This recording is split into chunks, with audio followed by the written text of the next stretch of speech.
Ochako se mordió el labio mientras buscaba algo para comprarle a Izukun en los estantes de la tienda de 100 yenes.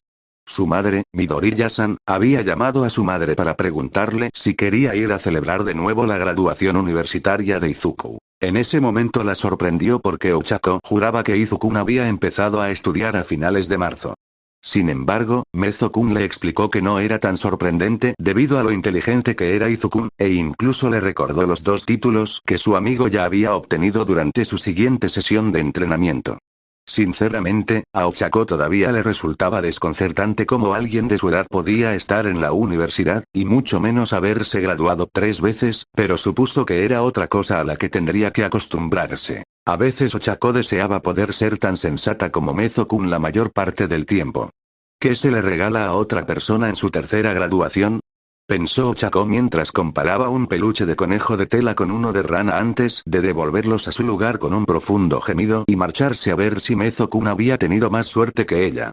Midoriya-san dijo que no necesitaban llevar nada, pero ninguno de los dos quería presentarse con las manos vacías.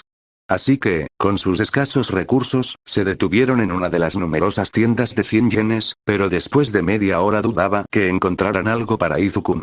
Al pasar por un par de pasillos, vio a Mezo-kun revisando las tarjetas. «Oh, hola. ¿Sin suerte?», preguntó Mezo-kun, y los hombros de Ochako se desplomaron. Su respuesta no verbal fue bastante clara. «Sí, hay algunas tarjetas bonitas, pero ninguna me parece apropiada», comentó Mezo-kun, dejando la tarjeta morada que sostenía. «¿Y si probamos en la tienda de al lado? Tienen cosas de héroes. Si juntamos el dinero, podríamos comprar algo bueno ahí», sugirió Mezo-kun. Ochako sopesó sus opciones antes de decidir que prefería darle un regalo y que podía dejar de comprar las bolsitas de gelatina de arándanos por un tiempo, conformándose con las horribles de nuez pecana que sabían a pasta. «Sí, claro, Izukun es un gran fanático de los héroes. ¿Sabes cuáles son sus favoritos? Me ha hablado mucho de 13, pero creo que es solo porque es mi héroe favorito», preguntó Ochako al salir de la tienda junto a Mezo-kun. Mezo-kun tarareó suavemente, frunciendo el ceño mientras reflexionaba. «Sé que le tiene mucha antipatía a Endeavor, pero no estoy seguro de que tenga un héroe favorito. Aunque sí menciona a algunos con frecuencia», le dijo Mezo-kun. Ochako parpadeó, tratando de comprender cómo un gran fanático de los héroes como Izukun podía no sentir simpatía por ningún héroe, pero solo por un segundo. Todos habían hablado de héroes antes, y aunque ella siempre había etiquetado a Izukun como un nerd de los héroes, ya que parecía ser una fuente inagotable de conocimiento sobre ellos, en retrospectiva se dio cuenta de que rara vez decía algo positivo sobre ellos. Especialmente era frío con el número 2 cuando se mencionaba al hombre. «Bien, ¿y qué héroes menciona más a menudo?», preguntó Ochako, mirando por la ventana y sintiendo un vuelco en el estómago al ver las pocas etiquetas de precio. «Gang Orca, las Wild Pussycats y Present Mic. Pero creo que deberíamos buscar algo relacionado con Eraserhead. Mido-kun no lo menciona tan a menudo porque es un héroe clandestino y probablemente no tenga mucha mercancía suya», le dijo Mezo-kun. Ochako frunció el ceño tratando de recordar si Izukun alguna vez había mencionado a ese último héroe delante de ella, pero no encontró nada, ya que los murmullos de Izukun se le mezclaban en la memoria, algo que la hacía sentir una mala amiga porque cómo era posible que no supiera quiénes eran los héroes favoritos de su amiga o que ni siquiera recordara de qué hablaban la mitad del tiempo. Izukun incluso se había tomado la molestia de imprimir artículos sobre 13 para que ella pudiera mantenerse al día sobre su heroína favorita, ya que no había tanta información sobre héroes de rescate. Negando con la cabeza, se dio unas palmaditas en las mejillas y, ardiendo con una determinación recién descubierta, Ochako se prometió a sí misma que iba a ser una amiga mucho mejor para Izukun Mezo-kun, empezando por conseguirle a Izukun algo que le gustara, y estaba lista para recorrer los pasillos a toda velocidad en busca de algo relacionado con Eraserhead. Se detuvo a mitad de camino al recordar que no tenía ni idea de quién era Eraserhead, ni siquiera de cómo era el héroe. Mezo-kun, ¿sabes algo sobre Eraserhead?, preguntó, girándose y viendo que él seguía junto a la entrada mirándola fijamente. Avergonzada, regresó rápidamente. «Mezo-kun», dijo Ochako, a punto de repetir su pregunta. «Te oí, y no sé mucho», le interrumpió Mezo-kun. El murmullo de Mido-kun es difícil de entender desde que empezó a usar solo ruso, pero una vez vi la página que hizo de Eraserhead cuando buscaba otro héroe para mostrarme, explicó Mezo-kun. «¿Eh? ¿Izukun también sabe ruso? ¿Hay algo que Izukun no pueda hacer?». exclamó Ochako, bastante consternada al añadir otro logro a su lista mental de los muchos que había hecho Izukun. Mezo-kun la miró con expresión inexpresiva. Tómate un descanso, respondió secamente, provocando que ella resoplara, porque aunque no conocía a Izukun desde hacía tanto tiempo como Mezo-kun, sabía que tenía razón en eso. El pequeño peliverde tenía que estar haciendo algo o iba a explotar. Pero el momento duró poco, pues rápidamente se tapó la boca, nerviosa. Lo siento, no quería hacerse eso, dijo Ochako, deseando con desesperación poder retroceder en el tiempo para evitar semejante bochorno. No te preocupes, Ochako-chan, me alegra que te haya hecho gracia mi broma, la tranquilizó Mezo-kun sin mirarla directamente, y luego se aclaró la garganta. De todas formas, deberíamos probar primero en la sección de ropa. Eraserhead tenía una bufanda, dijo Mezo-kun, y ella asintió rápidamente, siguiéndolo hacia donde estaban las prendas de marca en la tienda. Por suerte, pudieron encontrar algo para Izukun y llegar a tiempo a su apartamento, y al llegar se alegraron de que el regalo estuviera en la bolsa que les dio el dependiente, porque de lo contrario Izukun habría visto su regalo cuando les abrió la puerta. Chicos. Están aquí. Exclamó Izukun, casi saltando de la emoción, y sin dudarlo se abalanzó sobre ellos para abrazarlos a ambos. Ochako rió y le devolvió el abrazo. Claro que sí, Izukun. Dijimos que vendríamos, ¿no? Respondió en tono de broma mientras Izukun se separaba. Ese sí, lo dijeron, murmuró Izukun sin aliento, mirándolos a ambos con admiración. Antes de que pudiera reflexionar sobre la extraña reacción de su amigo, Izukun se enderezó y les abrió la puerta mientras aclaraba su garganta. Bien, pasen, chicos. Mamá y yo hicimos tempura, les informó, luego los tomó de la mano y los condujo adentro. El apartamento de Izukun no era para nada lo que ella hubiera esperado de alguien tan rico. Era muy modesto, y lo más destacable era la pared llena de fotos y los títulos académicos de Izukun. Hola, queridos, llegan justo a tiempo para la cena, les saludó Midoriya-san afectuosamente con la mano desde donde estaba sentada en la mesa de la sala. Ella y Mezo-kun se inclinaron ante ella. Gracias por recibirnos, Midoriya-san, dijo Mezo-kun cortésmente. Oh, es un placer, querida. Siéntate, por favor, llámame Inko, respondió Inko-san restándole importancia con un gesto de la mano y haciéndole señas para que se sentaran a la mesa con ella, cosa que Ochako hizo. Gracias por la comida, Inko-san, tiene una pinta deliciosa, dijo Ochako, observando el banquete. Todo se veía estupendo, sin duda mejor que lo que ella solía preparar, incluso cuando cocinaba ella misma. Gracias, Ochako, pero Izuku me ayudó a prepararlo todo. Estaba muy emocionado de invitarlos a ambos, les dijo Inko-san, y las mejillas de Izukun se sonrojaron. Mamá. Se quejó, tapándose la cara. Inko-san soltó una risita y le despeinó el cabello a Izuku. La comida fue bastante agradable, y ella disfrutó escuchando las historias de Inko-san sobre las desventuras del joven Izukun, e incluso aunque Izukun estaba muy rojo de vergüenza cuando compartió uno o dos de sus viajes recientes, Ochako y Mezo-kun intervinieron con las suyas, aunque solo fuera para que Izukun se sintiera menos avergonzado. Finalmente, retomaron el tema de la celebración y, para su sorpresa, descubrieron que Izukun iba a volver a la universidad para estudiar ciencias, ya que esto le ayudaría a comprender mejor los efectos que el quirk de una persona tiene sobre el entorno o los objetos. Después de recoger los platos, Inko-san los mandó a la habitación de Izukun para pasar el rato. Al entrar, Ochako vio que era parcialmente lo que esperaba. Había previsto que hubiera muchas más cosas con temática de héroes, dado lo aficionado que era ese tema. Ochako pudo ver una o dos cosas con temática de héroes esparcidas por la habitación, pero fueron los numerosos dibujos enmarcados los que llamaron su atención, ya que la habitación era bastante simple aparte de las imágenes, que variaban en nivel de habilidad, aunque la mayoría parecían hechas por niños pequeños. ¿Son todos estos de tus alumnos?, preguntó Mezo-kun, e Izuku asintió rápidamente sentado en su escritorio. Sí, tengo más, pero no había suficiente espacio, así que los guardé en carpetas. A los niños les encanta dármelos y no puedo decirles que no, explicó Izukun, frotándose el cuello con nerviosismo, pero mirando la pared con cariño. Sin embargo, esto le hizo recordar a Ochako que aún no le habían dado su regalo. Ah, es cierto, te trajimos un regalo, Izukun, mencionó Ochako, provocando que Izukun los mirara sorprendido. ¿Ustedes, qué?, preguntó Izukun mirando a ambos. Mezo-kun asintió y le ofreció la bolsa. Izukun miró la bolsa como si fuera algo misterioso y de otro mundo antes de tomarla con cuidado. Al meter la mano para ver qué le habían regalado, Ochako se movió nerviosamente de un pie a otro, anticipando la reacción de Izukun a su regalo. La peli verde sacó la sencilla bufanda gris que Mezo-kun había elegido de la sección de disfraces combinables de la tienda. Sé que no es gran cosa, pero esperamos que te guste, dijo Mezo-kun mientras Izukun se quedaba mirando la sencilla prenda. Al cabo de un minuto, se le llenaron los ojos de lágrimas y le temblaba el labio inferior.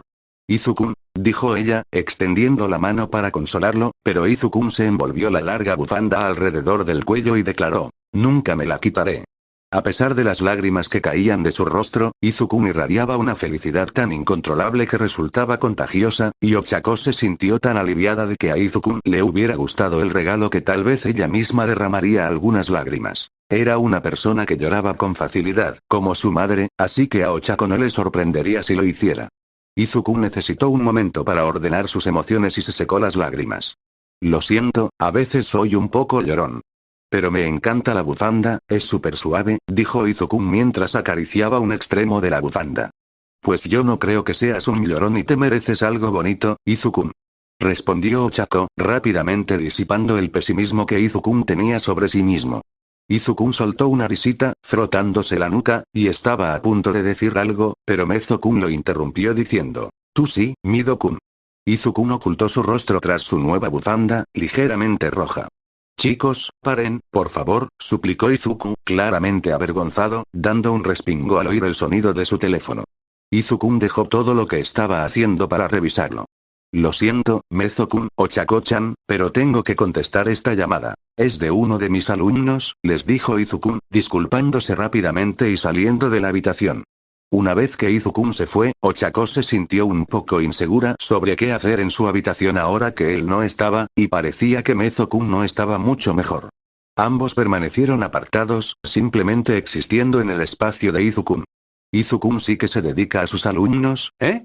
Intentó bromear Ochako, jugando con sus pulgares, deseando romper el silencio para que pudieran hacer algo más que seguir sumidos en esa incomodidad.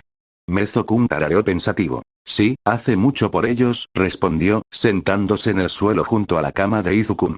Suele hacer bastante por ellos, añadió con indiferencia. ¿En serio?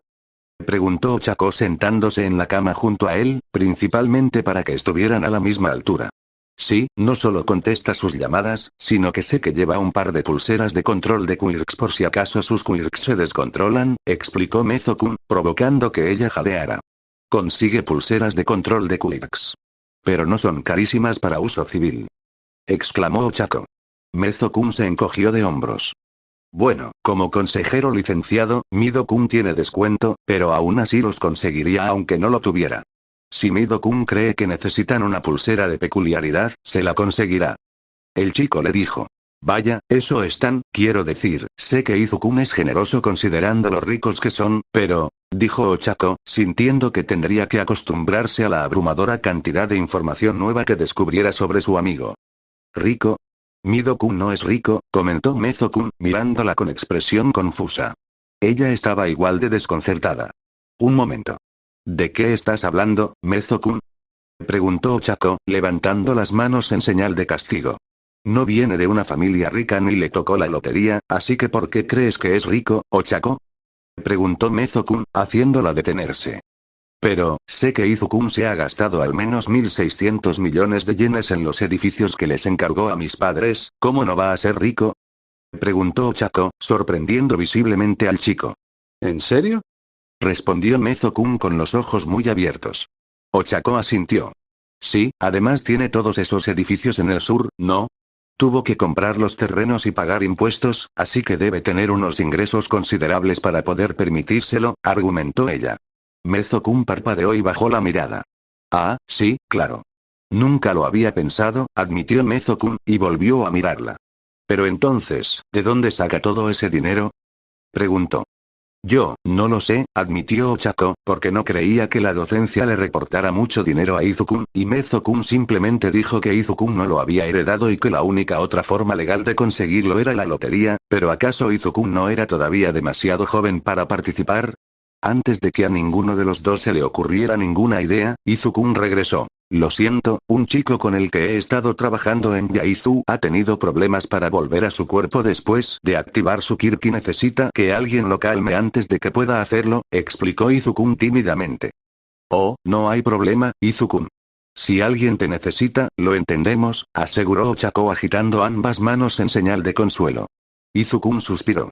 Gracias, pero sé que debe ser frustrante haber venido solo para que los dejara plantados, les dijo con aire de culpa mientras jugaba con el extremo de su bufanda. No, está bien. Además, probablemente será al revés cuando Mezo-kun y yo nos convirtamos en héroes, así que no te preocupes, ¿de acuerdo? Respondió Ochako juguetonamente, restándole importancia a su comentario. Izukun parpadeó, algo sorprendido, pero se recuperó rápidamente. Cierto. Intentaré tenerlo en cuenta, Ochako-chan, pero aún me siento bastante culpable, asintió Izukun, y luego miró su reloj. Creo que todavía tenemos unos minutos antes de que mamá los lleve a casa. ¿Quieren ver un video que encontré de Tirten? Encontré imágenes de esa recaudación de fondos del 65, ofreció Izukun, y ella sintió una oleada de emoción. El del programa de los Saints. Claro que quiero verlo. Exclamó Ochako, y Mezo-kun se encogió de hombros. No me importa, dijo, e Izukun fue a buscar su computadora portátil para que pudieran verlo. Shouta disfrutaba plácidamente de una merecida siesta en el espacio bajo su escritorio en la oficina administrativa cuando alguien le dio un codazo en los pies. Shouta entreabrió un ojo, listo para fulminar con la mirada a quien se hubiera atrevido a despertarlo.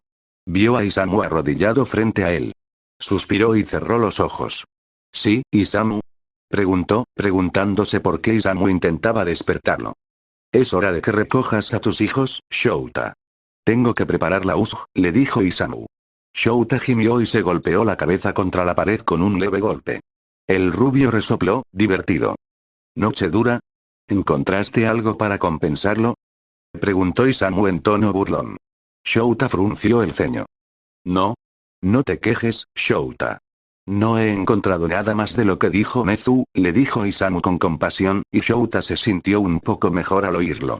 Isamu se dedicaba principalmente a la recopilación de información sobre los héroes de Duilip, así que si no encontraba nada, Shouta se sentía menos fracasado.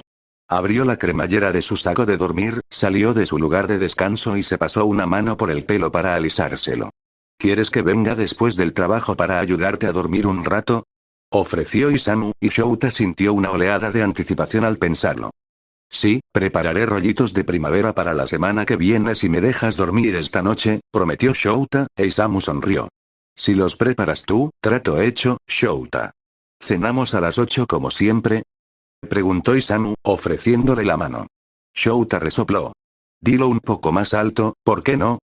Creo que Nemuri no te ha oído, dijo Shouta, dejando que Isamu lo ayudara a levantarse, sabiendo que si Nemuri estuviera allí, no se lo perdonaría jamás.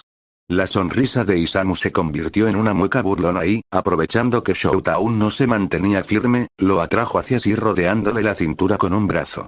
Ay, no quiero que tus amigos se enteren de mí, Shouta, estoy herido, le dijo Isamu con sorna, haciendo que Shouta frunciera el ceño. Quita tus manos de encima, Imawari, espetó Shouta, activando su Kirk. Isamu soltó una risita y lo dejó ir. Aprovechando que el Kirk de Shouta estaba activo, Isamu le levantó la cara para que Shouta pudiera ver sus ojos marrones antes de irse, negando con la cabeza. ¿Por qué su antiguo senpai tenía que jugar así con él? No era bueno para su corazón, y toda la cafeína que consumía a diario ya era bastante perjudicial para su salud. Vaya, ¿no fue un espectáculo encantador? Ronroneó Nemuri. Shouta se giró de golpe y la vio de pie junto a su escritorio con una sonrisa cínica. Mierda, gritó Shouta para sí mismo. Ya tenía bastante con lo suyo. No necesitaba que Nemuri se entrometiera en su vida amorosa, o la falta de ella, e intentara emparejarlo. Y yo que pensaba que ibas a pasar el resto de tu vida como una miserable vieja con gatos, y resulta que tienes algo con Imawari-senpai. Oh, qué escandaloso, Shou. Dijo con una risita burlona, más propia de una colegiala que de una mujer adulta. Él no lo dice en ese sentido, y lo sabes, Nemuri, gruñó Shouta, dándose la vuelta rápidamente y enterrando la cara en su bufanda, maldiciendo a todos los dioses que conocía por haberla elegido a ella para que viera eso. Eso dices, pero nunca he visto a Imawari-senpai bromear así, y definitivamente no coquetea. Creo que se lo toma más en serio de lo que crees, Shouta, señaló Nemuri, intentando mirarle la cara, lo que hizo que se sonrojara aún más. Cállate. Le espetó Shouta, saliendo furioso de la habitación para buscar a sus alumnos. No necesitaba que ella le diera falsas esperanzas. Shouta suspiró aliviado al bajar del autobús y esperó a que su clase descendiera y formara un grupo ordenado, como era de esperar de los niños, que se agruparon con sus amigos en lugar de por número de clase, y una vez que estuvo seguro de que todos los niños estaban listos, se aclaró la garganta, lo que provocó que los niños se callaran. Vamos, mocosos, que nos esperan. Les informó Shouta, guiándolos como a patitos hasta donde Ito, Bullet Hacker, e Isamu los aguardaban junto a la entrada del AUSG. Como era de esperar, los alumnos de primer año reaccionaron con asombro y admiración al ver el edificio. Muy bien, mocosos, bienvenidos al centro de simulación de emergencia. ¿Quién tiene planes de participar en rescates o lo ha considerado? Preguntó Ito, recibiendo 4 manos alzadas. Ese era el número promedio para una clase de heroísmo, pero el cuarto estudiante era Miyake, lo cual fue un poco sorprendente. La fuerza de Miyake era superior al promedio, y probablemente podría llegar bastante lejos en cualquiera de las ramas orientadas al combate, y dado su gran tamaño y velocidad, la idea de que el chico aspirara a trabajos de rescate no había sido lo primero que Shouta pensó de él. Y a juzgar por las miradas del resto de los estudiantes, no fue el único sorprendido por esta información, ya que incluso Amahiki pareció desconcertado a pesar de ser el más cercano al chico alto. Al ver la mano levantada de Miyake, Ado exclamó con asombro. ¿Quieres ser un héroe de rescate, Miyake-chan? Y Miyake ladeó la cabeza en lo que Shouta ha llegado a reconocer como una expresión de confusión. Sí, planeo ser un héroe de rescate. Es la única rama de heroísmo en la que me veo, respondió Miyake. Si Miyake quería ser un héroe de rescate, bien por él. Si Miyake había descubierto lo que quería ser cuando la mayoría de los estudiantes aún estaban descubriendo dónde encajaban en las diferentes ramas, entonces estaba bien. Menos trabajo para Shouta y los demás profesores. Vale, mocosos, basta de peleas. Como seguramente sabéis, el heroísmo, sea cual sea la rama, no es un juego, ni siquiera para mascotas e ídolos. A menudo, los héroes solo se representan usando sus dones para ayudar a otros o derrotar a algún villano, pero eso es solo una pequeña parte de lo que implica el heroísmo, dijo Ito con los brazos cruzados. Lo más importante del heroísmo es proteger a los civiles. Nuestra capacidad de usar nuestros dones para protegerlos es lo que nos distingue de otras organizaciones gubernamentales como el ejército y la policía, pero este deber conlleva una gran responsabilidad para cada uno de vosotros. Dominarlos, les dijo la mujer con severidad. En la mayoría de los casos, descubrirás que tus peculiaridades son inútiles o te convierten en una carga, y el entrenamiento solo lo mitigará hasta cierto punto. Quizás tu peculiaridad no sea tan poderosa en el sentido tradicional, pero eso no significa que no pueda ser peligrosa. Las peculiaridades son herramientas y pueden usarse fácilmente para dañar a la gente, como cualquier otra herramienta, si alguien es lo suficientemente creativo, afirmó Ito, y Shouta no pudo evitar pensar que ella lo sabía mejor que nadie. El cuerpo de Ito tenía múltiples cicatrices de un villano cuyo don le permitía imprimir símbolos en cualquier cosa, incluso en personas, y no tenía vergüenza de mostrar estas cicatrices, llegando incluso a cambiar su traje para hacerlo. Y su propio don, Taipirm, a primera vista solo la etiquetaría como una hacker en el peor de los casos, pero con los sistemas adecuados, podría destruir fácilmente miles de vidas con solo presionar un botón. Hoy, en lugar de entrenaros para que perfeccionéis vuestras peculiaridades como armas, nos centraremos en una forma mucho más importante de utilizarlas, como herramientas para salvar a quienes están en peligro. Por eso estamos aquí, en la USG, para practicar los fundamentos del protocolo de rescate en diversas situaciones y para ayudar a vuestra profesora de aula. Yo soy vuestra compañera, informó Ito asintiendo con la cabeza a Isamu, quien se inclinó un poco hacia adelante.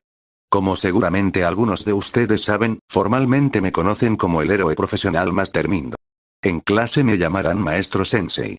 Soy experto en rescate, así que supervisaré todo su entrenamiento de rescate a partir de ahora, se presentó Isamu, con su habitual seriedad, y sin perder tiempo, comenzó su charla de seguridad. Antes de empezar, repasaremos las normas básicas de seguridad para este tipo de ejercicio. Shouta, tras haber escuchado este discurso de seguridad para alumnos de primer año cientos de veces, decidió ignorarlo y su mirada recorrió los trajes de héroe de sus estudiantes restantes.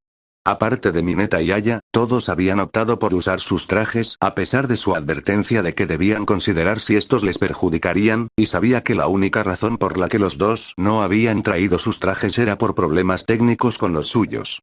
El grupo de este año tuvo el mejor índice de aprobación de disfraces, ya que la mayoría de los problemas eran solucionables o fáciles de eliminar, algo que fue un milagro dados los altos estándares de Ito para los disfraces y el hecho de ser de primer año no era una excusa válida para ella cuando se trataba de peligros en el diseño de un disfraz. A menudo, solo una cuarta parte de los disfraces de una clase no necesitaban ser completamente revisados. Y con esto, creo que estamos listos para entrar y comenzar su entrenamiento, dijo Isamu chasqueando los dedos, lo que hizo que Shouta volviera a concentrarse.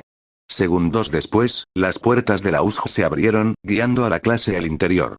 Shouta echó un vistazo a las 6 zonas antes de hacerse a un lado mientras Ito e Isamu separaban a la clase en 6 grupos. La primera pareja fue Amahiki y Mineta en la zona de las ruinas, y sentía curiosidad por ver cómo terminarían trabajando juntos. Amahiki era un manojo de nervios con piernas, y Mineta se parecía mucho a él a su edad, así que no estaba seguro de ser el más sensible a los nervios de su compañero, porque él no tenía tacto cuando tenía la edad del chico. Amahiki temblaba como una hoja mientras estaba de pie junto a la chica de cabello rosa. Isamu los llevó aparte al lugar donde iban a comenzar. Las ruinas tienen una estructura inestable, así que tendrás que tener cuidado al moverte por los edificios. Tu objetivo es encontrar a tantos civiles como puedas y traerlos aquí de la forma más segura posible en 5 minutos, ordenó Isamu, sacando su teléfono. Comiencen. Anunció Isamu, poniendo en marcha un cronómetro. Mineta salió corriendo, mientras que Amahiki, algo torpe por un momento y tropezando con su falda, siguió a su compañero hacia la ciudad en ruinas. Tan pronto como Mineta estuvo a su alcance, extendió el brazo, agarró la farola derribada, se impulsó del suelo y salió volando. La peculiaridad de Mineta le permitía moverse por la ciudad con cierta facilidad, ya que podía moverse como un personaje de dibujos animados.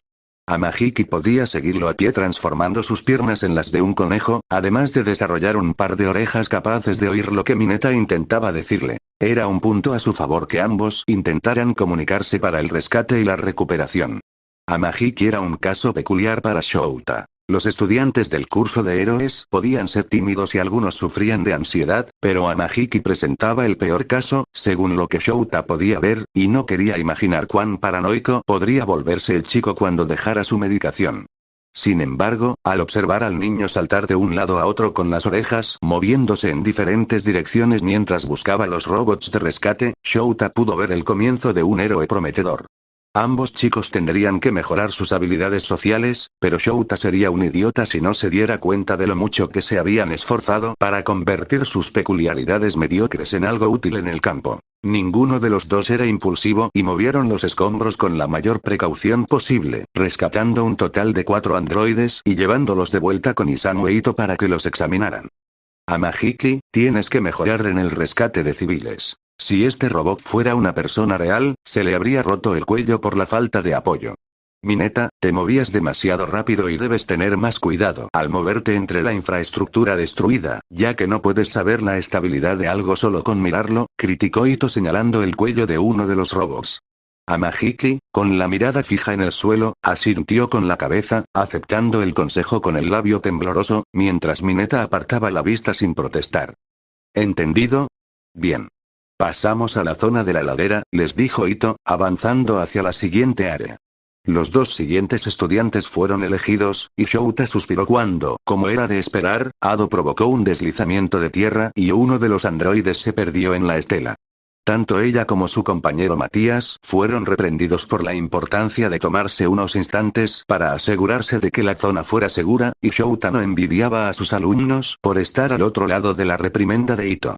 Las dos chicas Okolins lo hicieron bien teniendo en cuenta que sus peculiaridades no eran del todo adecuadas para la zona montañosa, pero las dos siguientes, Aku y Nakano, lo hicieron bastante mal en la cúpula de la conflagración, por lo que Isamu tuvo que darles una lección improvisada sobre cómo tratar quemaduras.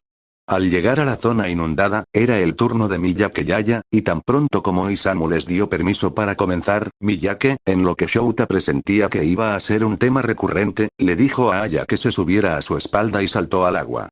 El chico llevó a la chica hasta el barco antes de sumergirse para buscar robots, mientras Aya se ponía a trabajar liberando un bote salvavidas enganchado al barco señuelo. Shouta pudo ver el plan que ambos habían elaborado y tuvo que admitir que era sólido, pero le preocupaba un poco que el agua, al mantenerse a temperaturas frías, pudiera aletargar a Miyake. Sin embargo, su inquietud fue infundada, ya que durante los 5 minutos que duró el rescate, Miyake no disminuyó su ritmo en absoluto y logró recuperar los 5 robots que se habían dispersado. Usar el bote salvavidas para transportar a las víctimas de vuelta fue una buena elección, y manteneros en vuestros roles autoimpuestos fue una decisión acertada. En el futuro no podréis depender de que alguien más tenga la habilidad de moverse por el agua, así que tendréis que aprender a lidiar con estas situaciones por vuestra cuenta, Aya y Miyake. Aunque lo hicisteis bien, debéis esforzaros por ser más cooperativos con vuestros planes, les informó Isamu. Sí, maestro Sensei, respondieron ambos. Miyake, ¿necesitas una toalla? Traje calentadores de manos y hay mantas en la plaza central si quieres abrigarte, ofreció Isamu, ya que el chico estaba empapado y probablemente tendría sueño por el frío que debía de tener. El chico negó con la cabeza. No, gracias, Sensei. Mi traje tiene sistemas de calefacción y refrigeración impermeables, así que estaré bien, explicó Miyake, señalando los anillos de su cola antes de regresar a su lugar junto a Amahiki. Vaya, este chico se esforzó más que la mayoría al hacer su disfraz, Shouta pensó, preguntándose si el disfraz del chico tendría otros elementos que le fueran útiles. Shouta nunca prestaba mucha atención a los disfraces de sus alumnos, a menos que tuvieran algún elemento que requiriera aprobación, por ejemplo, cuchillos arrojadizos, si su disfraz había sido rechazado durante el examen o si necesitaba algún ajuste, por ejemplo, material incorrecto. Y después de que los últimos 3 de sus alumnos terminaran de empaparse en la zona del aguacero, Isamu e Ito llevaron a todos de vuelta a la plaza central para ayudar a los estudiantes a familiarizarse con los artículos que contiene cualquier botiquín de primeros auxilios y enseñarles algunas cosas sencillas para tratar lesiones superficiales, ya que el entrenamiento improvisado sobre quemaduras ocupó el tiempo que habrían dedicado a repasar los conceptos básicos, dado que no lo necesitarían para mucho más. Shouta le hizo señas a Isamu. Voy a echarme una siesta en el autobús, llámame si me necesitas. La rubia asintió levemente y, una vez que Ito tuvo la atención completa de los niños, le hizo una seña. Adelante, Kitty, necesitas dormir todo lo que puedas. Shouta no perdió ni un segundo y, usando su sigilo ganado con tanto esfuerzo, abandonó la USJ sin ser detectado y desplegó su saco de dormir de viaje, tratando de convencerse de que no sentía ningún aleteo extraño en el estómago por el hecho de que Isamu lo llamara así. Su mente simplemente le estaba jugando una mala pasada después de lo que dijo Nemuri y, una vez más, se encontró maldiciendo al Shouta del pasado por haber dejado que Izashi eligiera su nombre de signo. Después de sobrevivir más de una semana en la clase 1A, Oswald había aprendido bastante bien lo que todos los demás miembros supervivientes de su clase debían hacer, en caso de duda, como Miyake. Desde el primer día en que Oswald recurrió al lagarto de 7 pies de altura, cuando no sabía qué hacer y generalmente le funcionaba, trató de no imitar demasiado a su compañero de clase, ya que Aizawa Sensei probablemente lo regañaría por eso. Si tan solo pudiera hacer lo mismo aquí, pensó frunciendo el ceño al oír a esa mujer reírse a carcajadas sobre él en la cocina. No soportaba a esa mujer ni en un buen día, y el dolor de cabeza con el que se había despertado hacía que no fuera un buen día. Oswald se obligó a levantarse y vestirse antes de subir a grandes zancadas desde su habitación en el sótano. El mal humor de Oswald no mejoró al entrar en la cocina y ver a esa mujer, la esposa de su padre, y a su medio hermano Minoru sentados allí, intentando ser amables. Oswald los ignoró y simplemente intentó coger una pieza de fruta para irse, contento de que su padre no estuviera allí, ya que de lo contrario se habría visto obligado a interactuar con la rubia tonta y ese pervertido repugnante. Se había mudado al sótano sin terminar solo para no tener que lidiar con ninguno de los dos, y jamás compartiría habitación con el duende, aunque allí abajo hubiera moho negro y tejones rabiosos. Lo bueno de tener a esos dos monstruos en casa era que nunca llegaba tarde a clase, ya que salía en cuanto le era físicamente posible por las mañanas. Pasar media hora sentado en un aula vacía era mucho mejor que un minuto con esos dos, y podía concentrarse en sus deberes sin preocuparse de que ninguno de ellos le impusiera sus tareas, aunque no estaba solo por mucho tiempo, ya que Miyake también solía llegar temprano, generalmente junto con Amahiki, unos 10 minutos después de que él llegara. Oswald les dedicó un saludo a medias, como siempre después del primer día, y Amahiki le devolvió uno tembloroso. A pesar de su timidez, Amahiki era un buen tipo, aunque dolorosamente torpe las 2 veces que les tocó trabajar juntos en la clase de heroísmo, y Oswald no había querido ser un completo idiota desde que Miyake prácticamente había reclamado a Amahiki como su amigo. Ado no tardó mucho en irrumpir en la habitación con la energía propia de alguien con un kir de energía basado en la resistencia. Amahiki-chan, Togata-chan dijo que olvidaste esto. Exclamó la enérgica chica, lanzándose hacia adelante con una extraña caja en las manos, y Amahiki se escondió rápidamente detrás de Miyake. Miyake tuvo que intervenir para evitar que la chica atropellara a Amahiki, algo que ya se había vuelto habitual en su clase.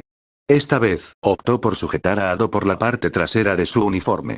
Gracias, Ado-san, dijo Miyake con voz monótona, tomando la caja y ofreciéndosela a Amahiki con la cola. Ado soltó una risita mientras la bajaban al suelo.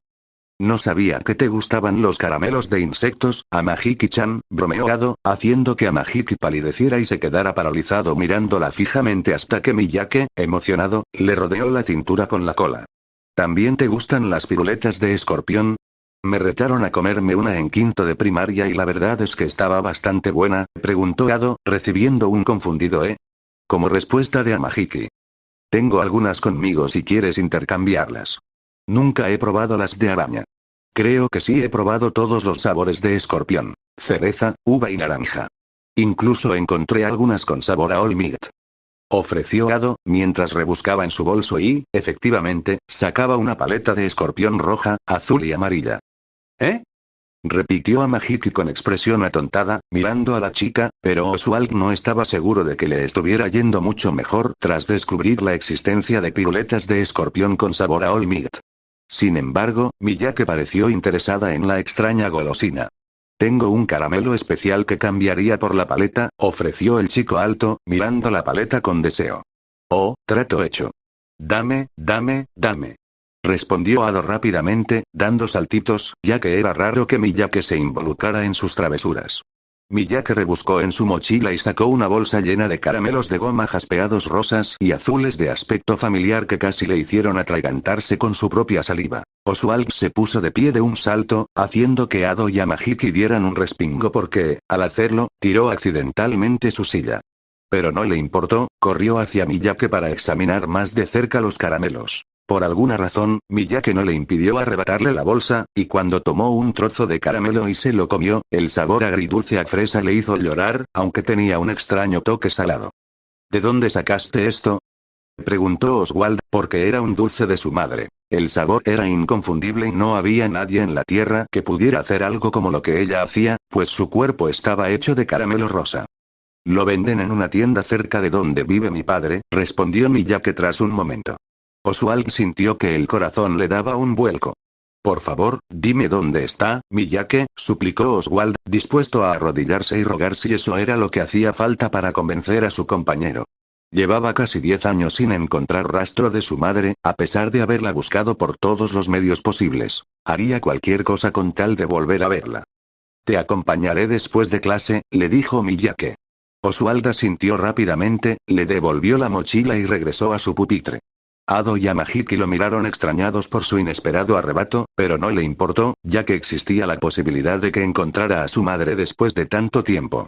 Estuvo aturdido el resto del día, esperando impacientemente el final de la clase, y el resto de sus compañeros lo notaron, ya que no era difícil ver el cambio en su personalidad. Ni siquiera las miradas de los profesores pudieron evitar que golpeara su bolígrafo contra el escritorio. Oswald necesitaría que alguien le prestara apuntes para compensar el hecho de que simplemente no podía prestar atención a la clase de ectoplasm sobre división avanzada.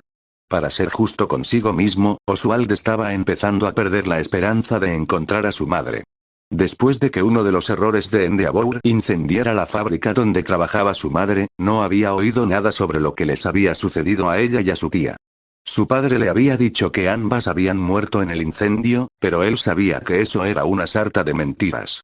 Y cualquier duda que tuviera sobre las mentiras de su padre se disipó cuando encontró los papeles del divorcio que su padre había escondido en un armario. Oswald no había tenido a su padre en alta estima hasta entonces, ya que sabía que el hombre engañaba a su madre antes del incendio. Su medio hermano tenía 3 años cuando ocurrió el incendio. Pero saber que su padre mentiría sobre la muerte de su madre y luego intentaría obligarlo a aceptar a la mujer con la que lo engañaba como su nueva madre, y a su hijo bastardo y consentido como su hermano Oswald, era algo que nunca le perdonaría. Esto lo dejó en una situación terrible en casa, de ahí sus planes de irse de casa en cuanto cumpliera 18 años. Pero Oswald no quería pensar en eso ahora y, en cambio, centró su energía mental en maldecir al reloj por alargar la última hora de clases. Las 15:10 no podían llegar lo suficientemente pronto y, si lo retenían un minuto más, probablemente incluso maldeciría a Aizawa Sensei con tal de poder ir a buscar a su madre. Cuando finalmente sonó el timbre, Oswald ya estaba de pie y rondaba ansiosamente a Miyake mientras el otro chico recogía sus cosas. Seguirlo era solo un poco mejor, ya que Oswald podía estar haciendo algo mientras intentaba pensar en qué le diría a su madre después de todo este tiempo. No podía simplemente decir, hola, soy tu hijo, al que no has visto en 11 años, ¿por qué te casaste con un imbécil? Así que Oswald pasó gran parte del viaje en tren hasta su destino tratando de averiguar qué debía decir, y no estaba ni remotamente preparado cuando el tren se detuvo y Miyake lo sacó del vagón a rastras del mismo modo que arrastraba a Mahiki. Sin embargo, solo duró un segundo, ya que volvió en sí y retiró la mano del agarre que la cola de Miyake tenía sobre él, y simplemente siguió al alto lagarto. Tuvo que detenerse cuando vio los edificios destruidos, pero eso no fue suficiente para disuadirlo. La pandilla con la que se cruzaron le hizo cuestionarse si había sido buena idea seguir a un chico de su clase al que apenas conocía solo porque tenía los caramelos de su madre, lo que, en retrospectiva, probablemente no fue su mejor idea, aunque al menos pudo volver a ver a su madre. Ya llegamos, dijo Miyake, deteniéndose de repente.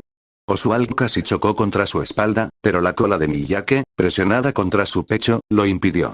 Mirando a su alrededor, Oswald divisó el único edificio que no estaba en ruinas y no podía creerlo cuando vio el letrero pintado que decía Skippers sobre una montaña blanca. Era una referencia a una película que ella lo obligó a ver cuando era más joven. Oswald corrió hacia la puerta y entró rápidamente en la tienda, solo para detenerse al escuchar un par de voces que le resultaban algo familiares cantando. Nunca huyas, canturreó uno de ellos, aunque el tono era un poco más débil de lo que recordaba, aún así le aceleró el corazón. Vete, dijo una segunda voz, igualmente familiar pero extraña. Digan buenas noches, intervino el primero, y el segundo, con voz más ronca, añadió rápidamente. Menudo día. Antes de que ambos cantaran juntos el siguiente verso. Despejen el pasillo y nunca le sonrían al señor Cocodrilo. Oswald se quedó paralizado al oír eso, incapaz de creer que después de todo este tiempo y esfuerzo buscando a su madre, ahora pudiera ser tan fácil. Con paso tembloroso, Oswald obligó a sus pies a moverse hacia el otro lado de la tienda de donde provenían las voces, y tan pronto como dobló una esquina en un pasillo, vio quién estaba cantando y su cerebro se bloqueó. Su madre tenía una hermana gemela, su tía Trinity, y si bien compartían muchas cosas propias de gemelos, incluyendo peculiaridades, nunca habían sido siamesas. Por eso, comprensiblemente, se quedó atónito al ver sus cuerpos fusionados. Estaban en ángulo, pero pudo distinguir cómo la piel rosa pálida de su madre se fundía con la azul pálida de su tía, una masa amorfa de 5 extremidades y 2 cabezas unidas a un gran torso bicolor. «Mamá», llamó. Los dos dejaron de reponer la estantería y su madre se giró para mirarlo. Vio cómo sus ojos deformes se abrían de par en par. «Ochie», dijo ella con voz entrecortada y quebrada, haciendo que se le llenaran los ojos de lágrimas, aunque intentó contenerlas. Oswald soltó la mochila y, sin perder tiempo, cruzó la habitación y la abrazó. Sus 3 brazos lo envolvieron rápidamente, una risa entrecortada escapó de sus labios. «Ochie», exclamó, sintiéndose claramente igual de emocionada mientras lo hacía girar en sus brazos. «Oh, Ochie, cariño, te he echado tanto de menos», le dijo, y el chico de cabello rosa sintió un nudo en la garganta. «Pensé que nunca volvería a verte», murmuró Oswald con el rostro enterrado en su cuello y la abrazó con más fuerza. Una extraña risa sin alegría se le escapó de los labios. «Yo también, cariño», respondió apartándose un poco y secándole las lágrimas.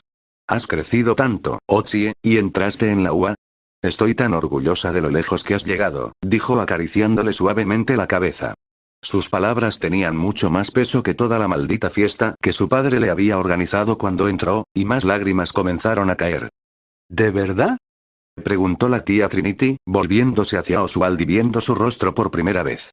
Sus ojos estaban cubiertos por una carne deformada que le impedía abrirlos, por lo que no podía ver su uniforme. Ese sí, tía, estoy en el curso de héroes, le dijo.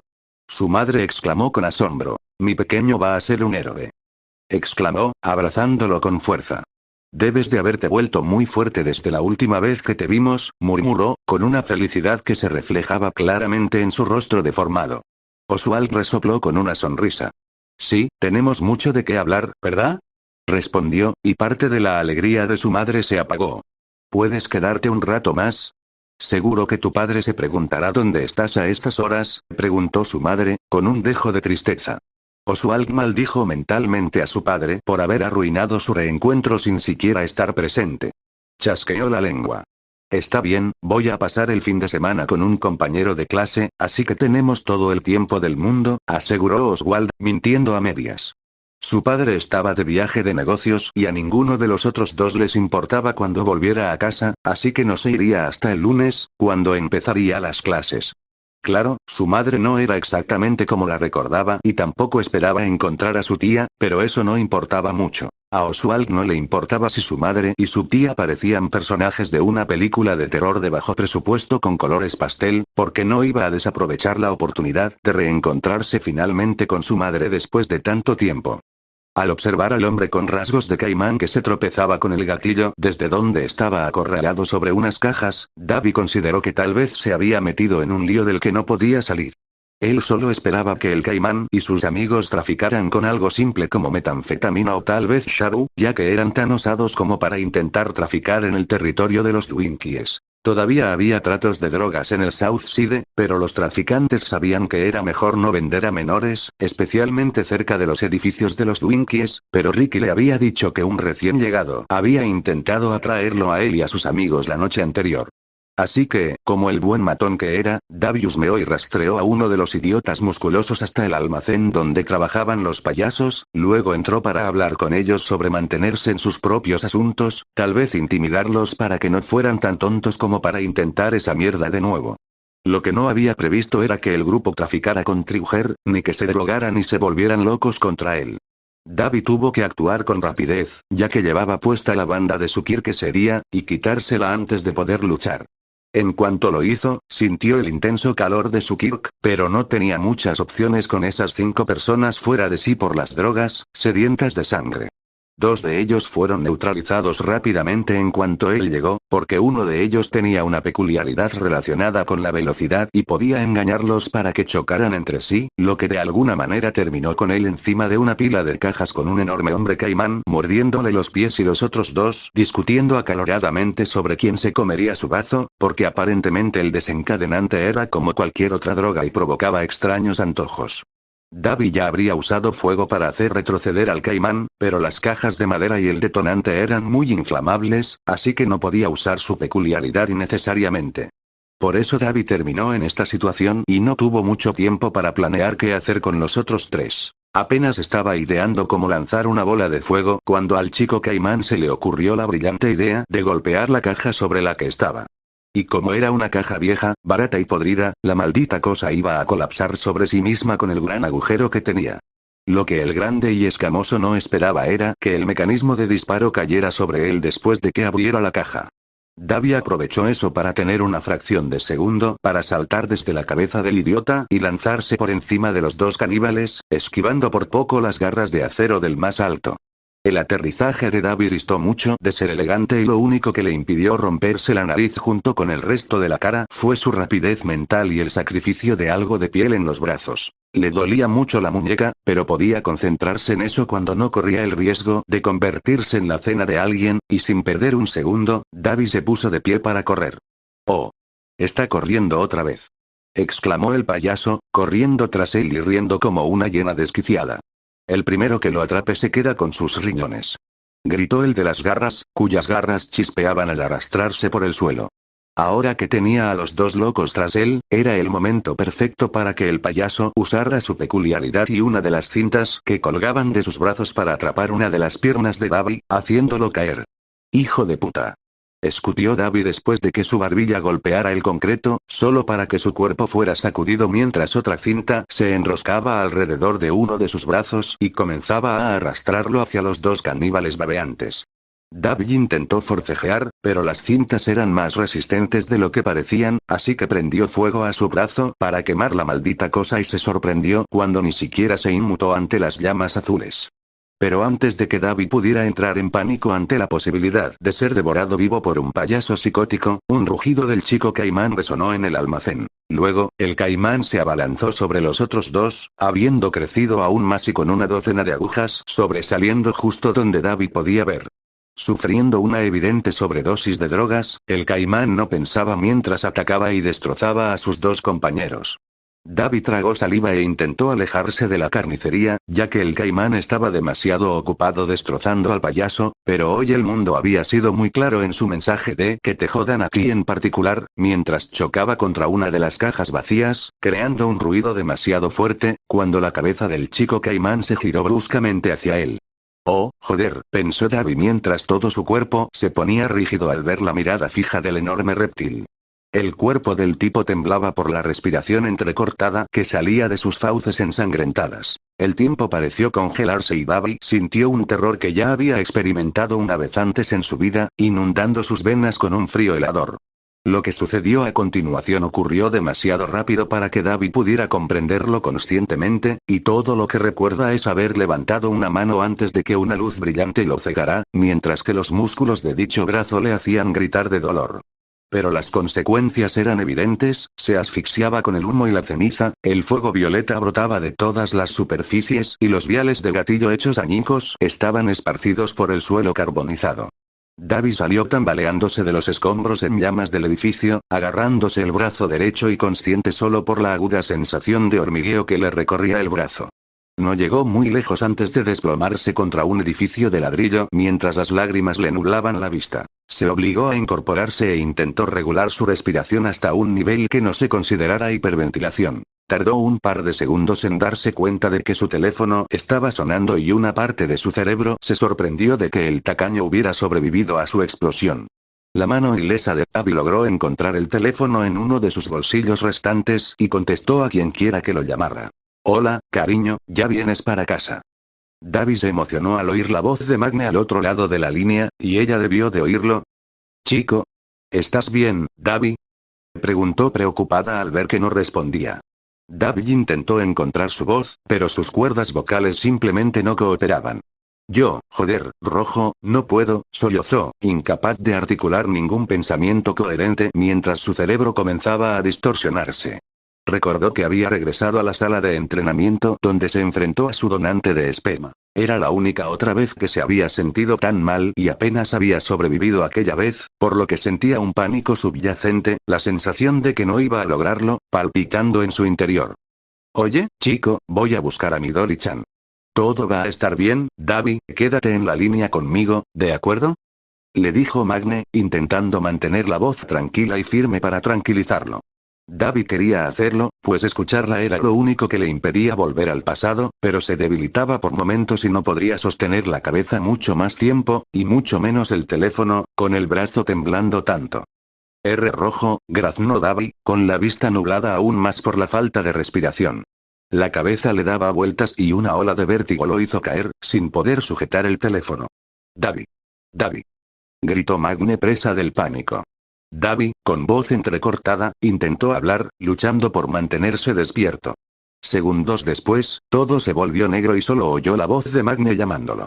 Cuando Davi finalmente despertó de su estado de inconsciencia, sintió que su brazo derecho estaba extrañamente entumecido, con un hormigueo frío que lo recorría, dolor de cabeza y ardor en la garganta. El pavor se apoderó de él al sentir la familiar réplica de abusar de su peculiaridad causando estragos en su cuerpo y el pitido de un monitor cardíaco. Davi buscó desesperadamente en su mente por qué se sentía así o dónde estaba, pero no encontró nada, ya que su memoria se negaba a cooperar sin dificultarle demasiado pensar, y mucho menos abrir los ojos. En su horrible estado, Davi se vio consumido por la descabellada idea de que lo habían encontrado y que pronto se vería obligado a regresar a casa. Las lágrimas se le acumularon en los ojos mientras el pánico lo invadía, porque aunque las probabilidades fueran extremadamente bajas, la mera idea lo angustiaba por completo. Sabía que había sido imperdonablemente egoísta de su parte haber abandonado a sus hermanos con Endeavour, pero jamás volvería a esa casa. Después de haber experimentado un poco de lo que era la libertad, prefería morir antes que volver a ese infierno, incluso si eso significaba volver a vivir en la calle y rebuscar en los contenedores de basura para comer. Era muchísimo mejor que seguir viviendo en la misma casa que ese hombre. Si estuviera en un hospital, sería solo cuestión de tiempo antes de que cotejaran su ADN con el informe de persona desaparecida que Fuyumi abrió hace tanto tiempo y el donante de esperma lo encontrara. Dabi tenía que salir de allí y encontrar alguna manera de contactar a Magne o incluso a Dwinkie si eso significaba que no regresaría. Un gemido hueco escapó de sus labios al intentar moverse, y sintió un agudo dolor punzante en el brazo derecho al hacerlo. Una mano se posó rápidamente en su pecho, obligándolo a quedarse quieto, y Dabi sintió que se le cortaba la respiración. No te muevas, Dabi. Los analgésicos son de venta libre, así que no son muy fuertes, le dijo Deku a través del suave zumbido que resonaba en sus oídos. Normalmente, a Dabi le habría molestado un poco oír la voz del pequeño en ese estado, pero estaba demasiado ocupado ahogándose en el alivio de que el chico estuviera allí. Él y Deku no se llevaban bien y le había dado mucha lata al chico, pero este no dejaba que Endeavour se lo llevara. Que Deku chantajeara a la madre de Magne para que la dejara en paz era una de las muchas cosas que había hecho para proteger a la gente que consideraba suya. Y Dabi llevaba un tiempo trabajando para Deku, así que tal vez podría convencer al chico de que usara sus contactos poco legales para ayudarlo a escapar del hospital y regresar a casa de Magne. Haría cualquier cosa que Deku quisiera con tal de sacarlo de esa situación. Deku, dijo, dispuesto a suplicarle el chico aunque sintiera que tragaba vidrios rotos, pero se detuvo al sentir una mano en su cabello. Tranquilízate, Dabi, no estás en un hospital y estás a salvo aquí conmigo, le aseguró Deku, pasándole suavemente una mano por el pelo, lo que le ayudaba a distraerse del dolor. Dabi sintió como toda la tensión se disipaba al saber que no tenía que lidiar con las protestas de su cuerpo mientras intentaba escapar. Sin el pánico anterior, su cuerpo pudo relajarse y eso ayudó a que el dolor disminuyera en cierta medida. Su cuerpo aún le estaba dando guerra, pero no era tan malo sin la tensión que lo mantenía tenso. Dabi se tomó un momento para respirar y disfrutó con calma de la sensación de una mano acariciándole el pelo como solía hacerlo su madre. Con cuidado, Dabi abrió los ojos tratando de no moverse demasiado, ya que su brazo derecho no había tolerado bien esa sensación antes.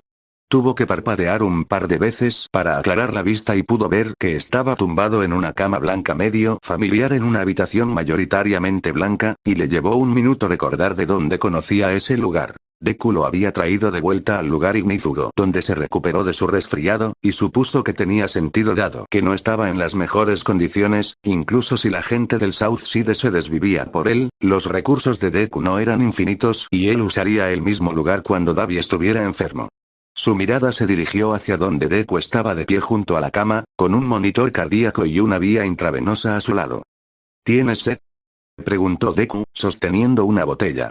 Dabi habría asentido si hubiera podido hacerlo sin que su brazo se resistiera, así que respondió de la única forma que pudo y gruñó. Lo tomaré como un sí. Tiene menta, así que tal vez te alivie la garganta, comentó Deku, dejando la botella. Deku se acercó y ayudó a Dabi a incorporarse un poco con unas almohadas que lo mantenían parcialmente elevado antes de darle de beber. Eso le dolió, pero Dabi no dijo nada porque realmente quería beber algo. En la posición correcta, Dabi bebió con gusto de la botella tan pronto como Deku se la acercó a la boca. El agua no le alivió el dolor de garganta, pero Dabi se sintió seguro de poder articular palabras ahora. «¿Sé cómo terminé aquí?», preguntó, aún con los detalles borrosos, ya que su cabeza seguía traicionándolo y no le decía nada sobre el camión que lo atropelló la noche anterior. Magne-san me escribió diciendo que necesitabas ayuda, así que te localicé, lo cual no fue tan difícil ya que el almacén que quemaste salió en las noticias, explicó Deku con un leve gesto de la mano. Dabi frunció el ceño, tratando de recordar de qué demonios estaba hablando Deku, pero los fragmentos que recordaba no tenían nada que ver con incendios provocados. Había ido a hablar con unos idiotas para que vendieran su basura en otro sitio, y entonces Dabi sintió una intensa oleada de náuseas al ver destellos de fuego casi azul púrpura mezclados con cuerpos medio quemados y salpicaduras rojas sobre el hormigón. Davi empezó a tener arcadas cuando el recuerdo del olor a hueso carbonizado se hizo presente en ese momento. Yo, los maté como él. Dios mío, ¿qué demonios he hecho? Ahora soy igual que él, ¿verdad? ¿Cómo voy a vivir conmigo mismo sabiendo qué hice? Davi fue sacado de su espiral descendente por una mano que le acarició la mejilla y sus ojos se dirigieron hacia donde Deku se había sentado en la cama. Davi, cállate un segundo y escúchame, le indicó mientras le acariciaba suavemente la mejilla con el pulgar. Lo que pasó hace un par de horas fue horrible, no lo voy a negar, y ojalá hubiera habido una mejor manera de resolver esto, pero no tenías opción, ¿verdad, Davi? Dijo Deku, con un tono serio en su voz que no le había oído antes. Davi intentó apartar la mirada de Deku, pero la mano del chico le impidió girarse por completo. Yo debería haber traído a alguien conmigo, espetó Davi con vergüenza, aferrándose a la manta con la mano izquierda. ¿Y? Probablemente las cosas habrían terminado igual y te sentirías aún peor porque has herido a gente que te importaba un comino, Davi, replicó Deku, girando la cabeza bruscamente para que volvieran a mirarse a los ojos.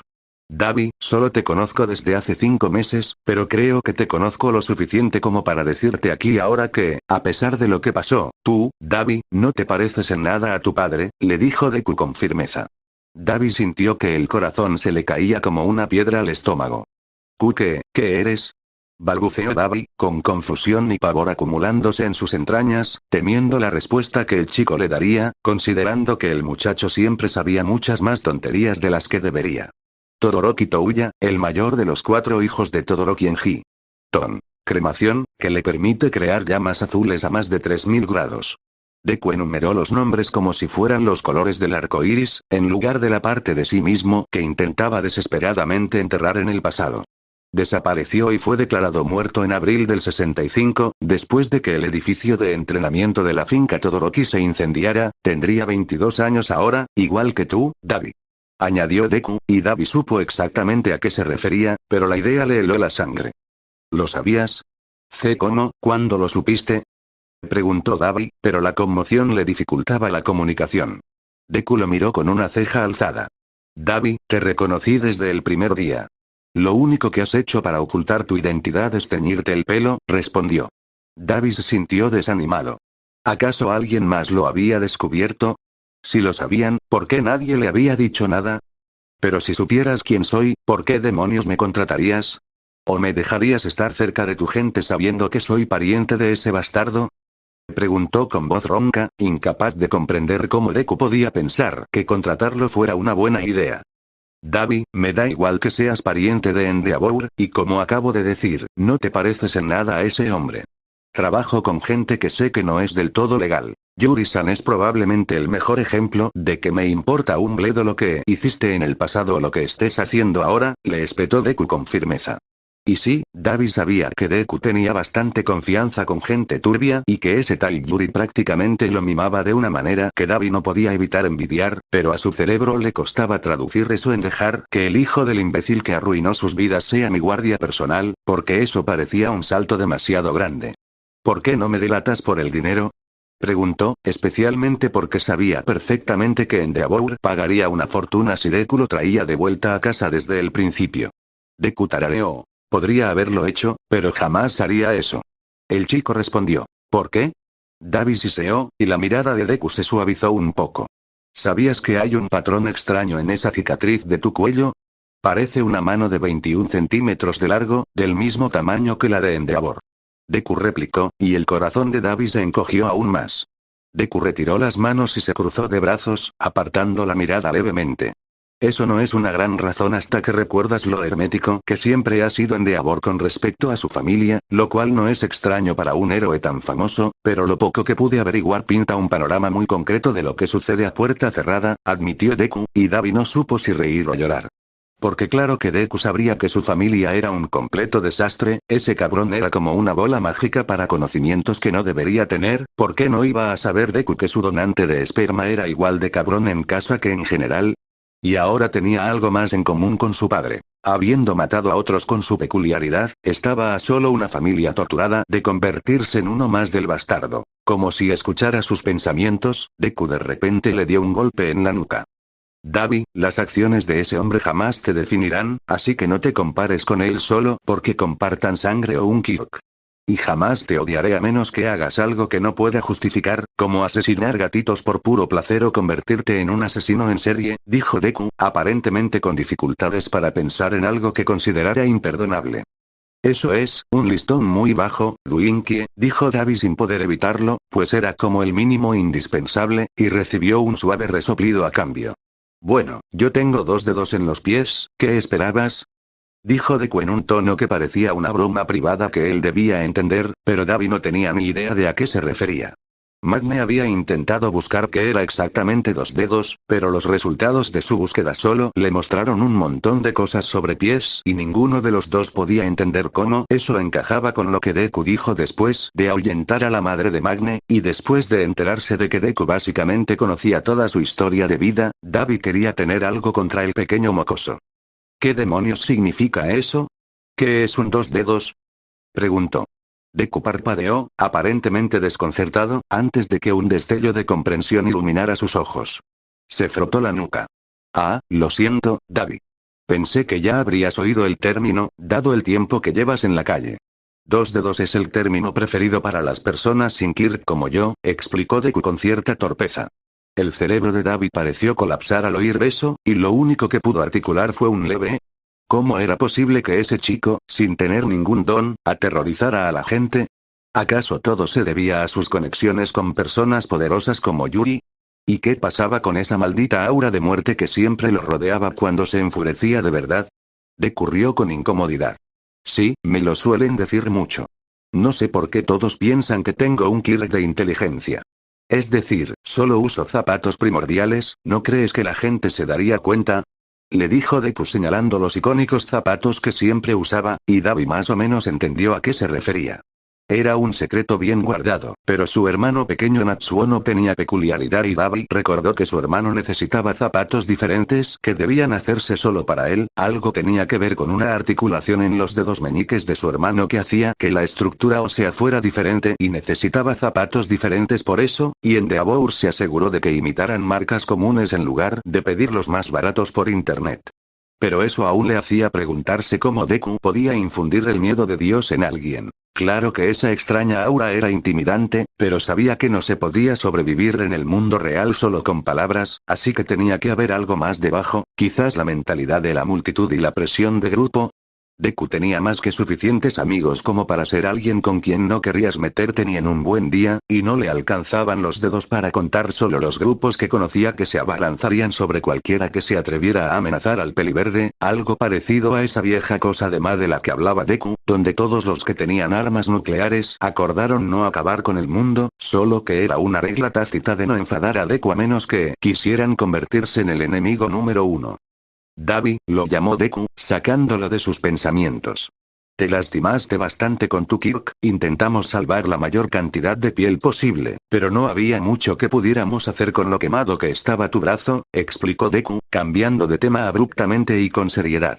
La mirada de Davi se dirigió a su brazo derecho y vio que estaba completamente envuelto en gruesas vendas blancas desde el hombro hacia abajo, excepto por una pequeña parte donde tenía una vía intravenosa.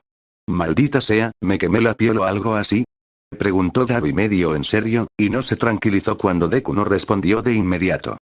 En algunos lugares sí, tuvimos que extirpar mucho tejido para prevenir la necrosis, dada la gravedad de las quemaduras.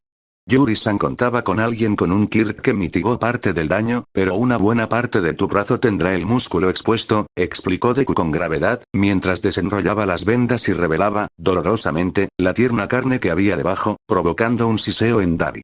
La antigua cicatriz de color violeta oscuro que ocupaba la mitad de su antebrazo había sido reemplazada por una mezcla de cicatrices blancas de aspecto poroso, junto con suturas negras carbonizadas que recorrían el tejido muscular de color rojo oscuro.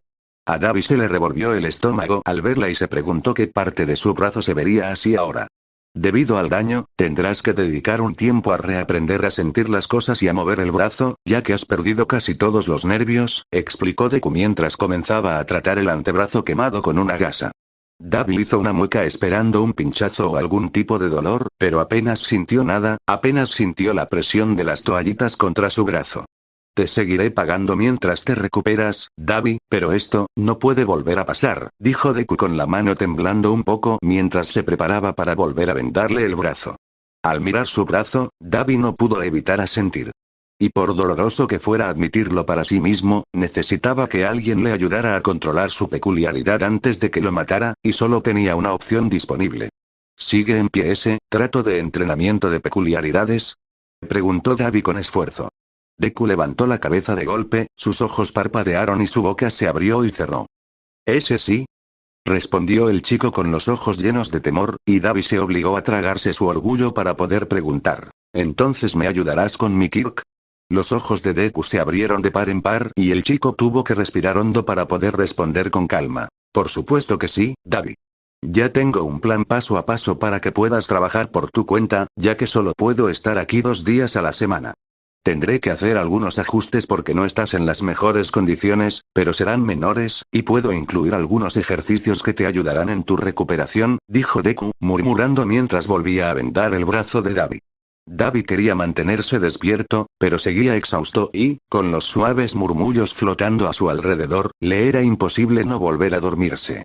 La autorreflexión era algo que le costaba mucho a Mitsuki, y no podía culpar a nadie más por ello, principalmente porque podía reconocer sus errores, pero la responsabilidad no la hacía sentir menos culpable. Y eso quedó más claro que nunca cuando Inky le dio la noticia sobre su hijo. Ella había pasado un par de días tratando de entender cómo no se había dado cuenta del comportamiento de su hijo cuando estaban en la misma casa, y finalmente tuvo que aceptar el hecho de que simplemente no tenía una relación cercana con su hijo de ninguna manera significativa. Algo que la atormentaba, porque ¿cómo puede ocurrir una desconexión tan grande justo delante de tus narices cuando vives en la misma casa y os veis casi a diario, y mucho menos una que ni siquiera te das cuenta de que está ocurriendo?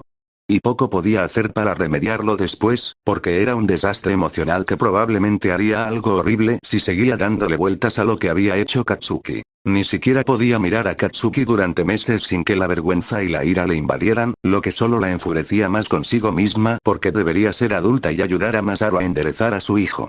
Porque casi 2 décadas atrás ella era igual e Inky había sufrido mucho para ayudarla a ser un miembro respetable de la sociedad, y saber que Katsuki solo hacía todas esas tonterías porque intentaba ayudarla solo la enfurecía más consigo misma por ser incapaz de controlar sus emociones para poder consolar a Katsuki.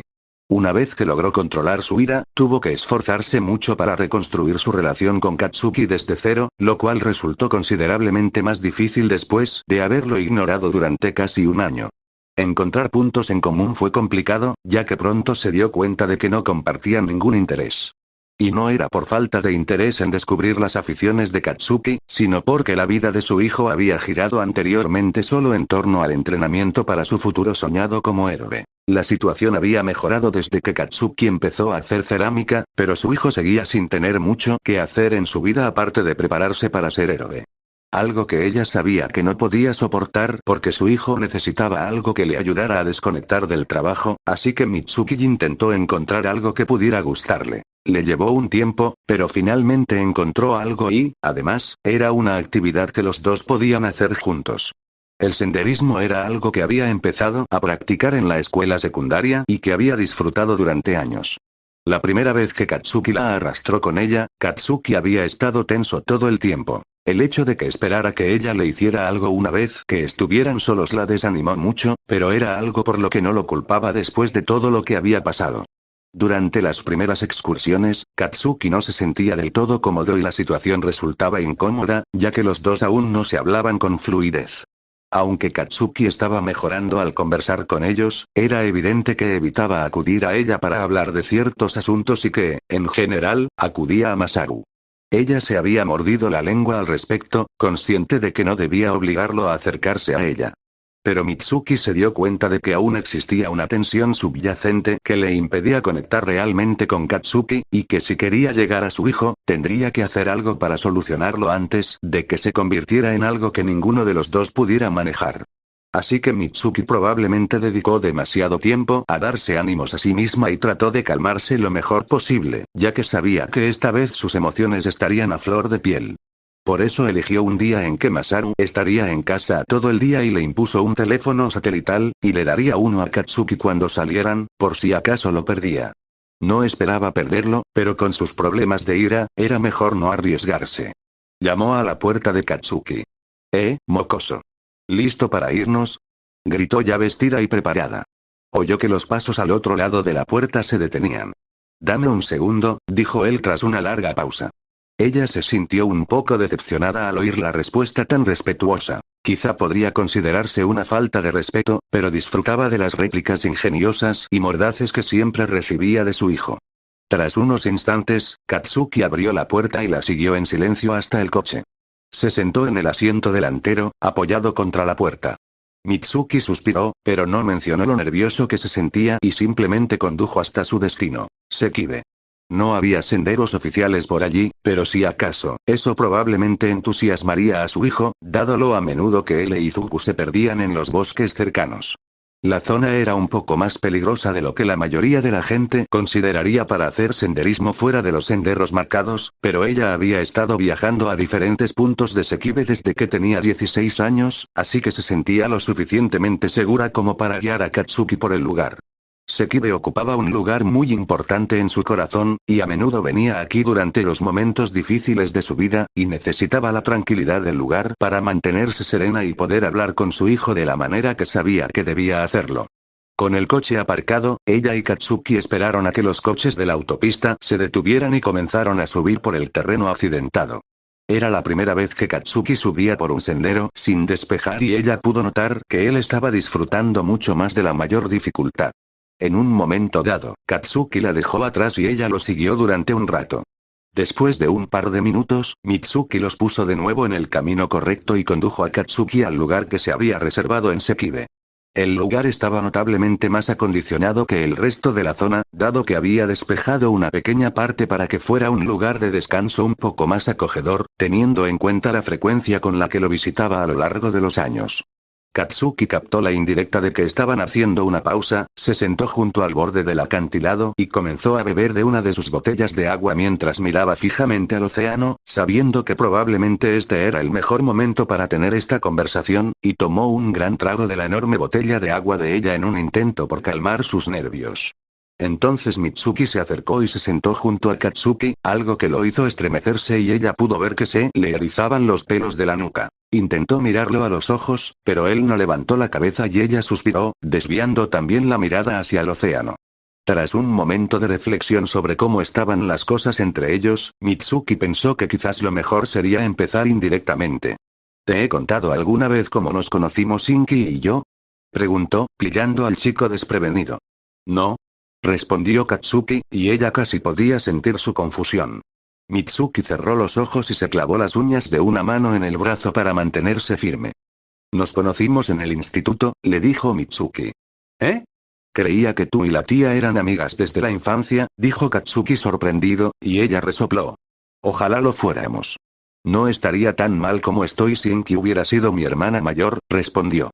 Había pensado en todos los arrepentimientos que se habría ahorrado si Inki hubiera estado a su lado desde el principio, y se había imaginado un montón de fantasías agridulces sobre cómo habría sido su vida con Inki como hermana. Inki es 2 años mayor que yo y se mudó a la zona donde crecí después de la secundaria, así que no pudimos habernos conocido antes, explicó Mitsuki brevemente antes de retomar el tema. Yo no era la mejor persona en aquel entonces. Katsuki e Inki aguantaron demasiadas tonterías mías. Todavía no tengo ni idea de qué demonios vio en mí para pensar que valía la pena tenerme cerca, dijo, bajando la mirada con culpa hacia su regazo. ¿Qué? Preguntó en voz baja, y Mitsuki soltó una risita, dejando caer la cabeza. Es ridículo como la gente no ve más allá de las apariencias, sé que solo me conoces como tu madre, una mujer segura de sí misma, con su vida bastante controlada y un negocio exitoso con un montón de contactos, y no hay razón para que pienses lo contrario. Reflexionó, con una sonrisa forzada que no llegaba a sus ojos. Pero cuando yo tenía tu edad, era una niña terrible, no tomaba ningún medicamento y no tenía forma de controlar o desahogar mi ira, así que me desquitaba con todo el mundo. Un segundo podía estar sentada en clase y al siguiente podía estar teniendo una rabieta tremenda y lanzando sillas a la gente, explicó, y mirando a Katsuki vio que él la miraba con los ojos muy abiertos. En aquel entonces, los niños con los que crecí me conocían como Mixie, la perra loca, una arpía sudorosa y furiosa que perdía los estribos constantemente y te molía a palos si la mirabas mal. Y no se equivocaban, en esa época de mi vida estaba tan estresada que cualquier cosa podía hacerme estallar y solía ponerme violenta durante esos ataques. Admitió que su infancia estaba repleta de recuerdos dolorosos de cuando hacía cosas terribles por su ira incontrolable. Mitsuki se obligó a respirar con calma mientras una figura seguía apareciendo en su mente. Y había una chica que se aprovechó de eso, la conozco desde que tenía 6 años y usaba mis problemas para provocarme, luego hacía parecer que yo era la que la acosaba, y dado mi historial, nadie me creería jamás, a mí, la chica violeta con un kirk estúpido que la hacía sudar todo el tiempo, en lugar de a la chica que parecía y actuaba como un ángel. Se lo contó abrazándose a sí misma mientras, por primera vez en años, se permitía recordar a Ashley. La chica le había hecho la vida imposible y lo hacía todo con una sonrisa inocente porque su peculiaridad siempre la hacía parecer un ángel perfecto, pero Ashley era increíblemente sádica y se deleitaba con toda la atención que recibía cada vez que metía a Mitsuki en problemas. Y cuando llegamos a la preparatoria, pensé que nada iba a cambiar. Esa tipa me acorraló el primer día y, cuando perdí la cabeza, lloró con unas chicas de segundo año que me obligaron a entrar al baño de chicas para darme una lección, y así fue como conocí a Inki, con la cabeza metida en el inodoro, dijo Mitsuki con tristeza, porque, aunque le encantó haber conocido a Inki, jamás volvería a ver un baño público sin sentir arcadas. En realidad no la conocía en ese momento, y con lo sumisa que era, esperaba que se creyera la historia de la zorra hipócrita y no hiciera nada al respecto, pero no lo hizo. Mitsuki resopló, negando con la cabeza, y luego le dedicó a Katsuki una sonrisa pícara. ¿Sabes lo que sí hizo?, preguntó, y él negó con la cabeza tras un segundo. Mitsuki sonrió con sorna. Le arrancó los 2 dientes frontales al mocoso con su kirk, luego me agarró cuando todos estaban en pánico y salimos corriendo a toda velocidad. Explicó y se rió cuando Katsuki se quedó boquiabierto, atónito. ¿La tía hizo qué?, exclamó. Los dientes se consideran objetos pequeños, así que Inki solo tuvo que tirar con más fuerza para arrancarlos, pero no tenía intención de hacerlo, así que estaba tan histérica como la chica a la que se los arrancó. De hecho, tuve que calmarla porque estaba llorando a moco tendido, respondió Mitsuki, resoplando con una leve sonrisa, segura de que las dos formaban una estampa bastante cómica. ¿Se metieron en problemas ustedes dos?, preguntó Katsuki. Por una vez en mi vida, no. Inki era igual de insoportable en aquel entonces, y encima la consentida del profesor, así que no le quedó más remedio que llorar. Nadie podía creer que fuera capaz de hacer eso, y después de eso nos volvimos casi inseparables porque se aferraba a mí a pesar de que mi personalidad era un desastre en ese momento, dijo Mitsuki con nostalgia, recordando aquella época con cierta tristeza, aunque deseaba haberla valorado más. Poco después de graduarse y cuando se preparaba para la universidad, ya que cursaba su 3er año, mis padres me echaron de casa, le contó, provocando que los ojos de Katsuki se abrieran de par en par. ¿En serio?, preguntó él, y a ella no le sorprendió. Nunca le había contado nada sobre sus padres debido a su tensa relación. Ninguno de los dos tenía un trastorno alimenticio como nosotras. Siempre que hacía algo, era mi culpa, no podía controlarme y me hacían sentir que algo andaba muy mal conmigo porque todo el mundo se enfada, supéralo como una persona normal. Era algo que me repetían constantemente durante años cada vez que perdía los estribos, y nunca me lo dijeron a la cara, pero sé que decían que no entendían por qué no podía ser una niña normal, explicó Mitsuki, clavándose las uñas en el brazo para distraerse de sus viejos recuerdos. Y después de 16 años de aguantarme, siendo, la verdad, una niña terrible, tras otro berrinche decidieron que no me iban a soportar más y me repudiaron. Apenas tuve tiempo de hacer la maleta antes de encontrarme sola en la calle, e intenté sobrellevar los primeros días lo mejor posible. Explicó, dejando atónito a su hijo, quien probablemente nunca le habría creído que era indigente si ella no se lo hubiera contado.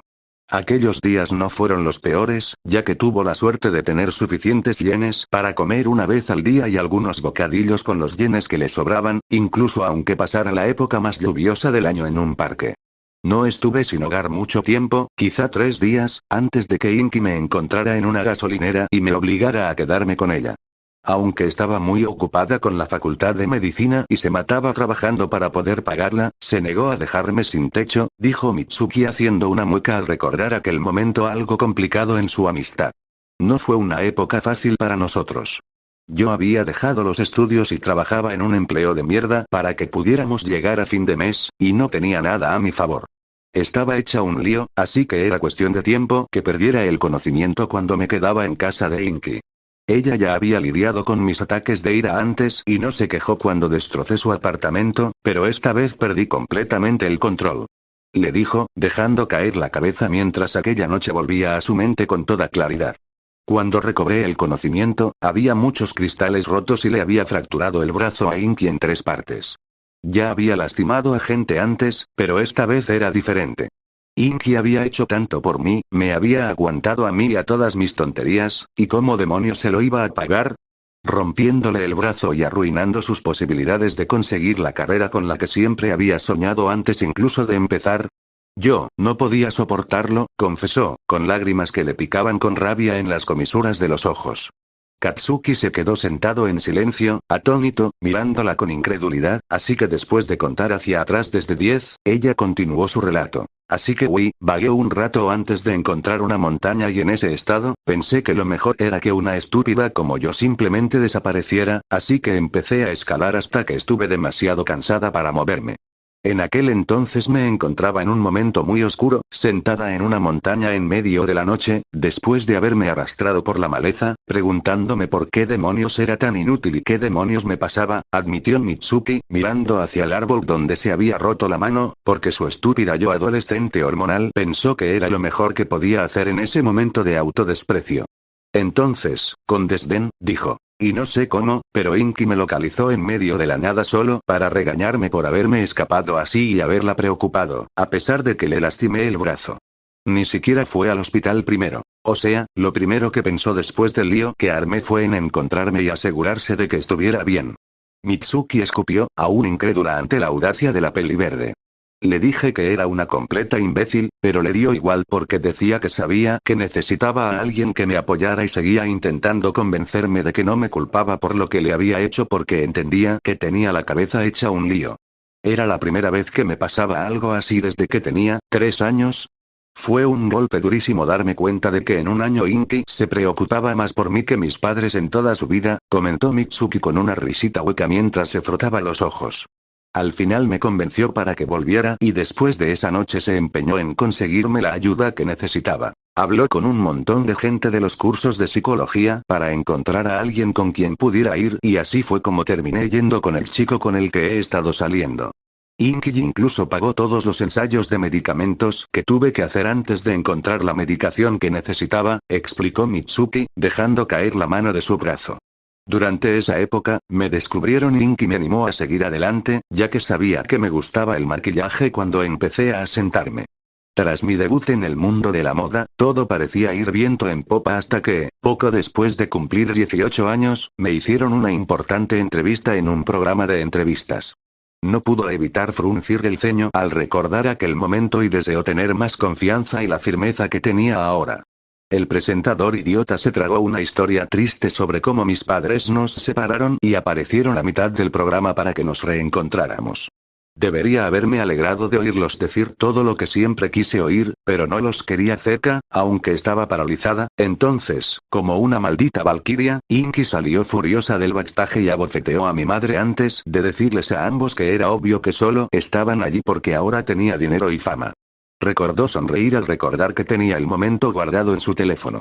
Mitsuki exhaló, reclinándose un poco. Esa es solo una pequeña muestra de las cosas malas que Inky y yo pasamos, y cada vez que algo sucedía, sabía que siempre podía contar con ella y confiar en que estaría ahí para apoyarme o para darme una buena patada en los dientes cuando la necesitara, porque durante muchísimo tiempo, fue la única familia que tuve. Concluyó mirando al cielo y luego se giró hacia Katsuki. ¿Sabes por qué te cuento todo esto? Preguntó, y él apartó la mirada rápidamente. Ella lo interpretó como un no. Porque quiero que sepas que no te estoy adulando cuando digo que entiendo lo que se siente haberla cagado por completo y que algún día podrás enmendarlo y superarlo, le dijo Mitsuki, inclinándose hacia adelante con los codos apoyados en las piernas. Sé que no reaccioné bien después de todo el lío entre tú e Izuku, y que probablemente no pueda darte el mismo apoyo que Inky me dio a mí, pero quiero intentarlo, Katsuki. Dijo, buscando en lo más profundo de sí misma la manera de explicárselo bien. La cagaste, mucho, pero sigues siendo mi hijo, siempre te querré y quiero ayudarte a superar este desastre, igual que Inky me ayudó a mí, porque sé que este puede ser el peor momento de tu vida. Mitsuki le dijo con vacilación, llevándose la mano al cabello de Katsuki. Él se estremeció, pero no se apartó. Ella notó que le temblaban las manos y, con un gesto audaz, Mitsuki rodeó con el brazo los hombros de su hijo y lo atrajo hacia ella. Soy un desastre con todo esto de las emociones, mocoso. Hay una razón por la que normalmente dejo que tu padre e Inky se encarguen de esto. Y no sé si esto te hará sentir mejor, pero quiero que sepas que no estás tan mal de la cabeza como crees, dijo Mitsuki, esperando no haber metido la pata en su intento de conectar con Katsuki. La única carga emocional de otras personas que ella realmente tenía experiencia manejando era cuando Inky lloraba simplemente porque ya lo había visto muchas veces. Habían vivido juntas durante casi 7 años, así que era imposible que no lo supiera. Como punto a favor, Mitsuki sabía cómo salvar las alfombras de daños irreparables por agua, un conocimiento más útil de lo que debería haber sido. Maldita sea. ¿Por qué no me di cuenta de la empatía que Inky me transmitía después de tantos años? Pensó Mitsuki, sintiéndose un poco tonta y a punto de soltar a Katsuki cuando él la apretó contra sí con más fuerza y chasqueó la lengua. Deja de lado tu sentimentalismo, se supone que la tía es la que está llorando por el pasado, vieja bruja, espetó Katsuki, aunque sonó un poco forzado comparado con sus bromas habituales. Pero ese no era el punto, porque ella sabía que él intentaba acercarse a ella, y se burló. Oye, estoy intentando tener un maldito momento contigo, mocoso desagradecido. Le respondió apretándolo contra sí, y Katsuki cruzó los brazos con un resoplido, sin hacer ningún movimiento para alejarse de ella. Ella sonrió, contenta de haber sentado las bases con su hijo y planeaba continuar la buena labor construyendo sobre esta base. Ya está haciendo planes para más excursiones donde no tenga que preocuparse por ser tan abierto, y quién sabe, tal vez pueda deshacerse de algo de su estrés mediante una buena y vieja terapia de gritos. Según su experiencia, las montañas eran estupendas para desahogarse gritando sin que llamaran a la policía.